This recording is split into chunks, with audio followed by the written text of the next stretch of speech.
my nose, got rose in my cup though. Shawty climbing my pole, she got me locked in on cup though. G house, bring the streets out. Assalamualaikum warahmatullahi wabarakatuh. Perkenalkan, kami dari kelompok 8 yang beranggotakan saya Zainal Atai Ginting dan teman saya Insania Syifa, Zila Angelani, Putri Ayu, dan Diki Maulana. Di sini kami akan menjelaskan tentang apakah outsourcing manufaktur, termasuk masalah dalam etika bisnis. Sebelum itu, saya sendiri akan menjelaskan apa itu outsourcing. Outsourcing kerap disederhanakan menjadi alih daya. Secara lebih jelas, outsourcing adalah penyerahan berbagai pekerjaan kepada perusahaan penyedia tenaga kerja. Maksudnya ialah pemanfaatan tenaga kerja yang disediakan oleh pihak ketiga untuk menyelesaikan pekerjaan tertentu. Dalam definisi ini disebutkan bahwa proses outsourcing melibatkan pihak ketiga, yaitu outsource. Outsource adalah pihak ketiga atau perusahaan yang menyediakan jasa pemborongan pekerjaan atau penyediaan tenaga kerja. Biasanya perusahaan memutuskan melakukan outsourcing dalam rangka memangkas biaya operasional atau gaji karyawan. Kemudian, apa hubungan outsourcing dengan manufaktur akan dijelaskan oleh saudari Syifa. Baik, di sini saya akan menjelaskan mengapa outsourcing berhubungan dengan manufaktur. Mengapa outsourcing berhubungan dengan manufaktur? Karena outsourcing manufaktur merupakan penyedia jasa yang paling umum dipilih perusahaan kecil hingga menengah untuk menghemat pengeluaran.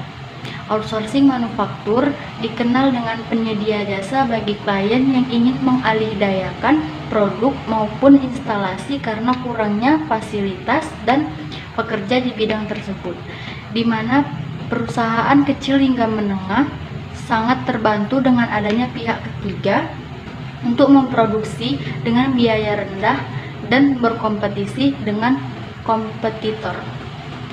Contoh dari outsourcing manufaktur yaitu H&M, Zara, dan IKEA. Mereka memproduksi pakaian di Bangladesh untuk meringankan biaya sewa pabrik, tenaga kerja, dan maintenance mesin. Selanjutnya, pakaian tersebut masuk ke tahap distribusi ke negara dunia untuk dijual dengan harga yang lebih tinggi untuk meningkatkan keuntungan. Selanjutnya, apakah outsourcing termasuk masalah dalam etika bisnis? Akan dijelaskan oleh teman saya Zila dan Putri. Baik, di sini saya akan membahas apakah outsourcing termasuk masalah etika bisnis. Nah, di sini etika bisnis adalah sebuah aturan yang bersifat etis mengenai tolak ukur benar atau tidaknya dalam melaksanakan kegiatan usaha. Kegiatan bisnis mencakup berbagai aspek kegiatan bisnis baik tingkatan individu, perusahaan, atau masyarakat secara luas. Lalu, apakah outsourcing termasuk dalam etika bisnis? Outsourcing tidak bagian dari etika bisnis. Kenapa? Karena salah satu tujuan yang penting dari outsourcing adalah untuk meningkatkan efisiensi perusahaan dengan menekan biaya operasi. Oleh karena itu, banyak wujud outsourcing yang berupa pengganti mempekerjakan karyawan tetap dengan karyawan tidak tetap, karyawan kontrak, atau bentuk lain di mana para karyawan tidak atau lebih sedikit menerima fringe benefit. Dengan kata lain, outsourcing dapat berupa pengganti mempekerjakan karyawan tetap dengan gaji tinggi dengan mempekerjakan karyawan secara temporer dengan gaji lebih rendah. Hal-hal inilah yang menyebabkan outsourcing bersinggungan dengan etika. Saya akan melanjutkan apa itu etika bisnis.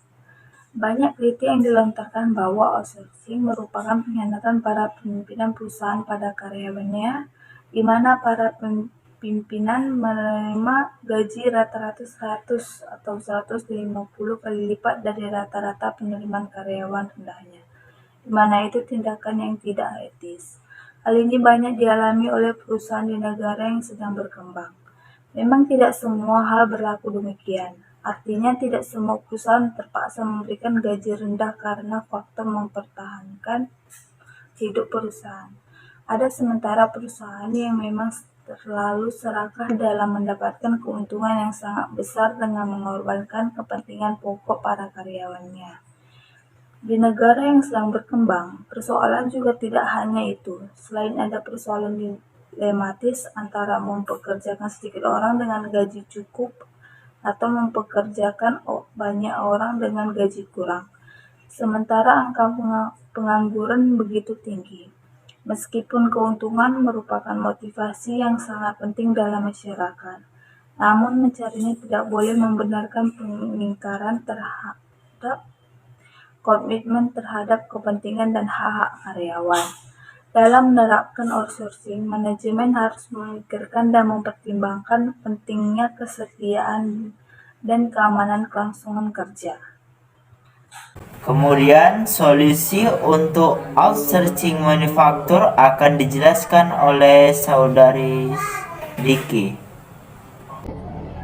Baiklah, di sini saya akan menjelaskan solusi dari permasalahan tersebut, yaitu yang pertama, pemerintah harus melakukan pengawasan dan menetapkan standar regulasi di tingkat pusat dan daerah. Diperlukan juga pengawas yang mempunyai sertifikasi kompeten sehingga memastikan semua regulasi yang dilaksanakan dapat diimplementasikan, bukan malah menimbulkan polemik di lapangan. Yang kedua, pengusaha menentukan skema hubungan kerjasama yang mampu melindungi hak pekerja atau buruh.